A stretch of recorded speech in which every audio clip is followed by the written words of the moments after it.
Ayun mga boss, so unang-una sa lahat gusto ko muna kayong batiin ng isang Happy New Year.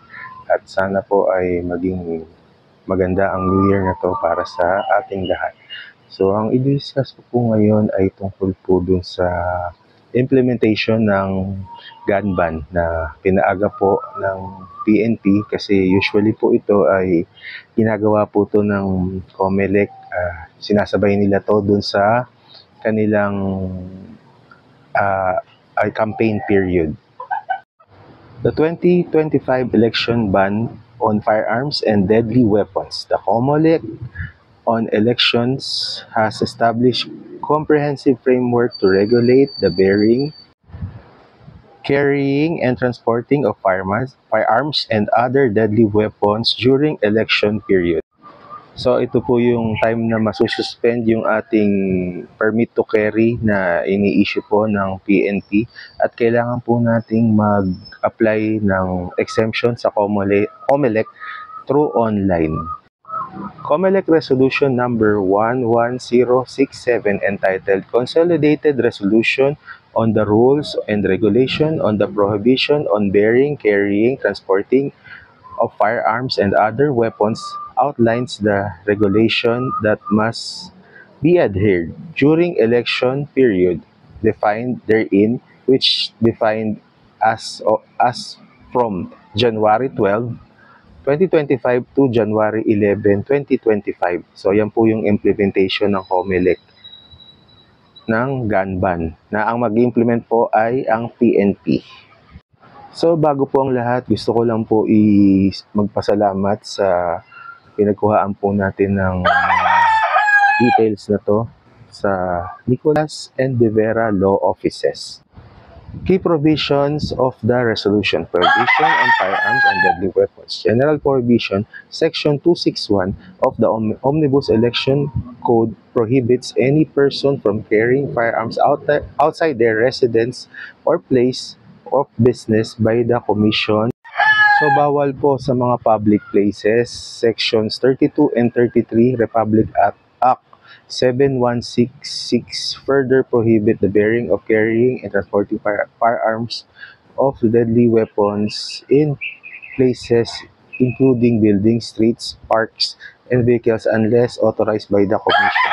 So, pwede po kayong kumuha ng COMELEC gun ban exemption. Meron pong pwede kayong mag-download. Punta lang kayo sa COMELEC website.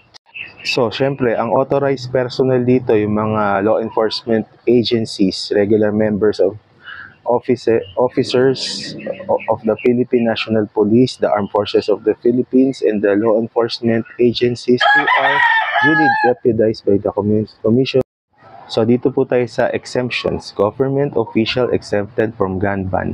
Certain government officials including President, Vice President, Senators, and members of the House of Representatives are granted full exemption from the prohibition on carrying firearms. The following government officials and personnel are granted full exemption from the prohibition of the gun ban carrying of firearms during the election period as outlined in the COMELEC resolution. So, yung mga exempted po, number 1, Presidente ng Pilipinas, Vice President. Number 3, Senate President and Senators of the Republic of the Philippines. Number 4, Speaker of the House, members of the House, Chief of Justice, Associate Justices, and Supreme Court of the Supreme Court, Cabinet Secretaries, Undersecretaries, Assistant Secretaries, and other officials in the executive branch. Tapos branch with equivalent rank as provided by the Office of the President. Number 8, judges of regional trial courts and municipal, metropolitan, circuit trial courts and Sarayas High District Circuit Courts. Chairperson and members of Judicial Bar of the Bar Council.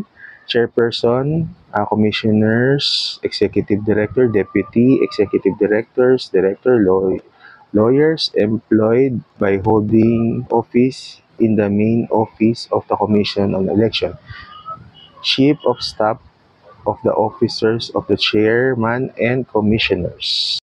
Number 12, regional election directors, assistant regional directors, basta yung mga tungkol sa election, chairperson and commissioners of the Civil Service Commission, Commission on Audit, and the Commission of Human Rights.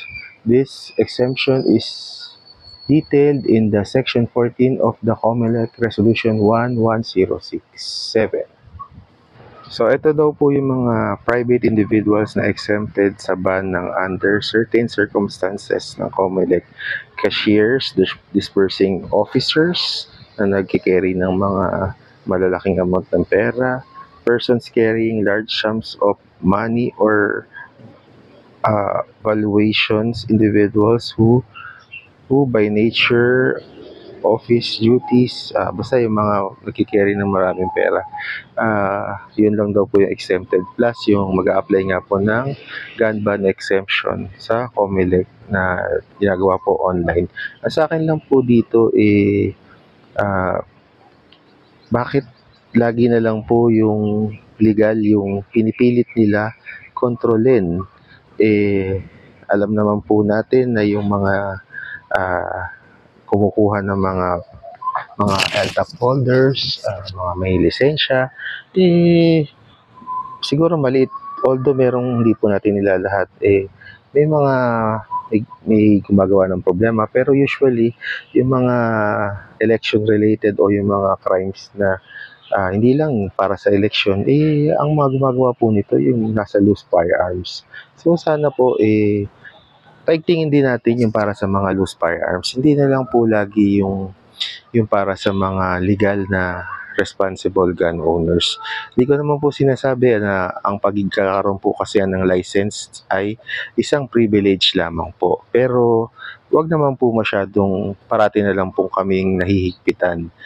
Katulad po niyan, pinaaga po ninyo. Paano naman po yung mga ibang maliliit na trabaho katulad po no, sa mga firing range, yung mga tao po doon, ano pong pakakain nila sa pamilya nila? Sample lang po yun.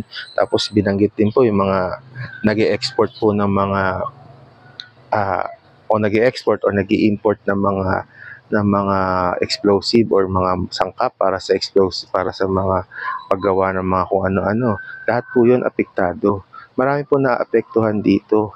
Sana po, paigtingin din po natin para yung sa mga ibang mga factors. Ano lang po, thoughts ko lang po tungkol po doon sa issue. Kasi isa pa po, yung binanggit po doon sa pinupuntahan kong firing range, binawal. Dati po kasi ina-allow din po yung mag-deposit ka ng firearms mo para kung if ever gusto mo mag-firing, naka-deposit doon yung firearms. Pinagbawal din po yung pagde-deposit o paglalaker ng mga units po natin. So, talagang higpit na higpit po. So, yun lang po. Maraming salamat po sa inyong panonood. At kung nagustuhan niyo po ito, comment na lang po. Thank you.